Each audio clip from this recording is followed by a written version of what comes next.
ఇప్పుడు ఇటీవల అంటే గత 5 సంవత్సరాల వైసీపీ ప్రభుత్వంలో తిరుమల విషయంలో అనేకమైనటువంటి వివాదాలు, చివరికి శ్రీవారి లడ్డూ ప్రసాదంలో నెయ్యి అడల్ట్రేషన్, గీ అడల్ట్రేషన్, ఏంటి దానికి సంబంధించి మీ దగ్గర ఉన్న సమాచారం ఏమనిపించింది? మా దగ్గర సమాచారం ఉండినా కానీ ఇప్పుడు మనం వెల్లడించడం భావ్యం కాదు. అది సుప్రీంకోర్టు సూపర్విజన్లో ఉంది కాబట్టి మనం దాని మీద కామెంట్ చేయకూడదు. అదైతే ఇప్పుడు అంటే ఆ భక్తులకి ఎవరైతే ఇప్పటికీ ఒక అనుమానం ఉంది, అమ్మో అప్పుడు అట్లాంటిది వాడారంట అనేటువంటి ఒక భయం ఉంది.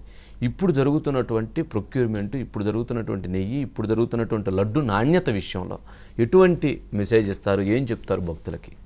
ఇప్పుడు లడ్డు నాణ్యత బాగా పెరిగింది. దానికి ఎగ్జాంపుల్ నేను చెప్తాను. నేను సాయంత్రం 5 గంటలకి పవన్ కళ్యాణ్ గారిని కలిసా, ప్రసాదం తీసుకుని ఇచ్చా.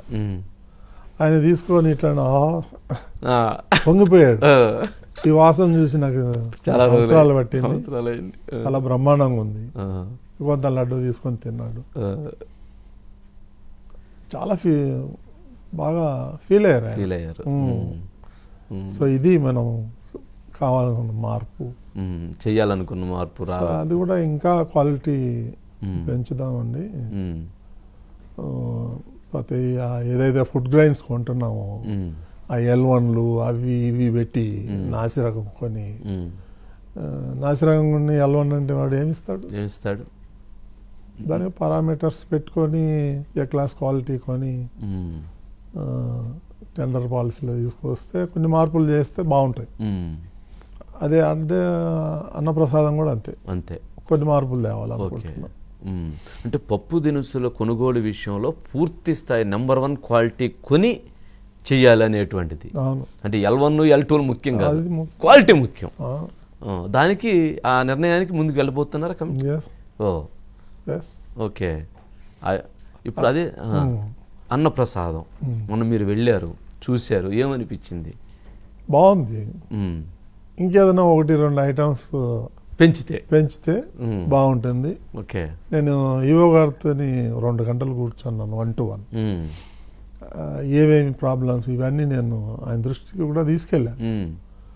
ఇంకేదైనా ఒకటి ఐటమ్ పెడదామంటే, సార్ మీకు ఏమన్నా డబ్బులు ఏమైనా షార్టేజ్ ఉంటే మీరు చెప్పండి, మనం డొనేషన్స్ అడిగితే ఇచ్చేవాళ్ళు చాలా వేల మంది ఉన్నారు, మనం ఫండ్ రైజింగ్ చేద్దాం, మంచి భోజనం పెడదాం అని చెప్పాను. ఆయన కూడా యాక్సెప్ట్ అయ్యాడు. ప్రయత్నం చేద్దాం. ఓకే. త్వరలో మరింత నాణ్యతతో ఎక్కువ పదార్థాలతో కూర్చున్నటువంటి భోజనం రాబోతుంది అంటారు. 1 or 2 ఐటమ్స్. అదే ఇప్పుడు ఉన్నటికి అడిషన్గా క్వాలిటీ. అట్లాగే వేద పాఠశాలకు వెళ్ళారు మొన్న. మీరు వెళ్ళినటువంటి 4 రోజులు ఉంటే 4 రోజులు 4 విజిట్స్ చేశారు.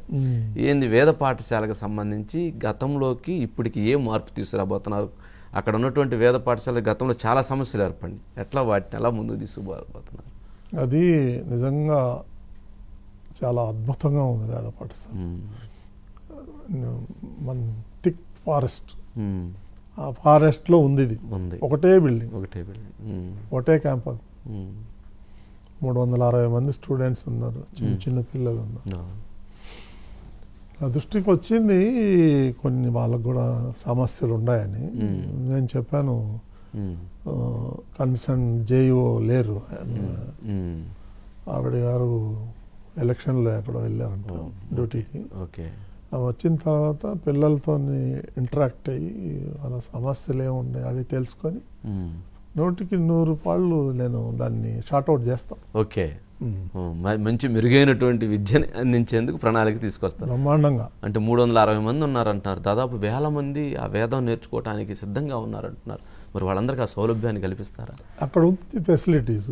అట్లాగే వైజాగ్లో కూడా ఉందంట, రాజమండ్రిలో కూడా ఉందని తెలిసింది.